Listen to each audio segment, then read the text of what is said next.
They did ask that we might start off with talking about sort of what got us here. And it's pretty simple in my case. It's not IQ. I'm sure you'll all be glad to hear that.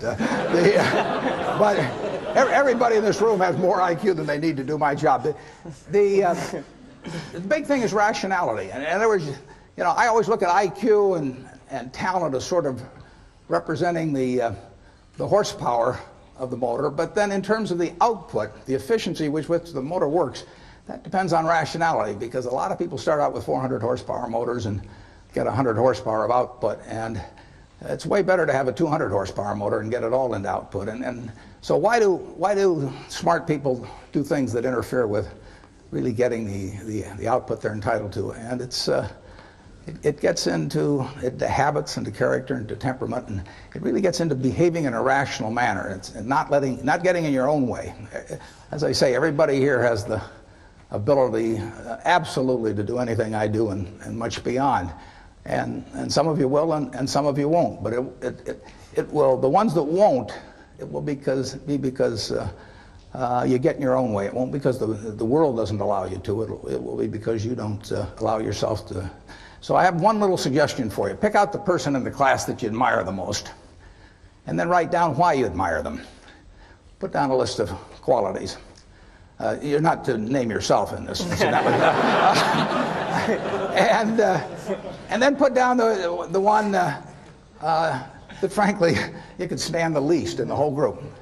And put down the qualities that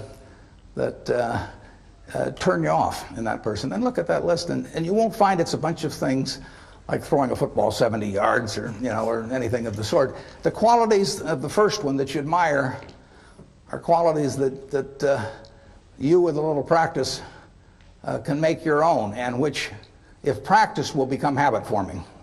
The chains of habit are too light to be felt until they're too heavy to be broken. I mean, my age, I can't change any of my habits. I mean, I'm stuck. But at your age, you will have the habits 20 years from now that you decide to put into practice today. So I just suggest that you look at the habits you admire in others, or the behavior you admire in others, and make those your own habits, and you look at what you really find somewhat reprehensible in others, and just decide, that those are things you're not going to do. Ben Franklin did that a few hundred years ago, and it still works today. And if you do that, you'll find that you convert all your horsepower into output. So with that sermon, I'll let Bill give you another one, and then we'll get into your questions.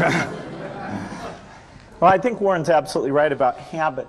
I was lucky enough when I was quite young to have an exposure to computers, which were very expensive and kind of limited in what they could do, but still fascinating. And some friends and I really talked about that and decided that they would change because of a miracle technology of chips into something that everybody could take advantage of. And we really thought writing software was a neat thing. We hired our friends who wrote software. We thought about what the potentials were and really didn't see any limit.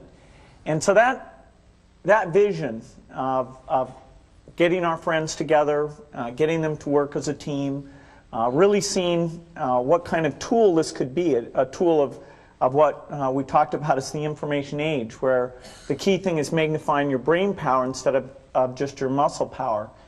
And by pursuing that with a pretty incredible focus and being there at the very beginning of the industry, we were able to build a company that has played a very central role in what's been a pretty big revolution.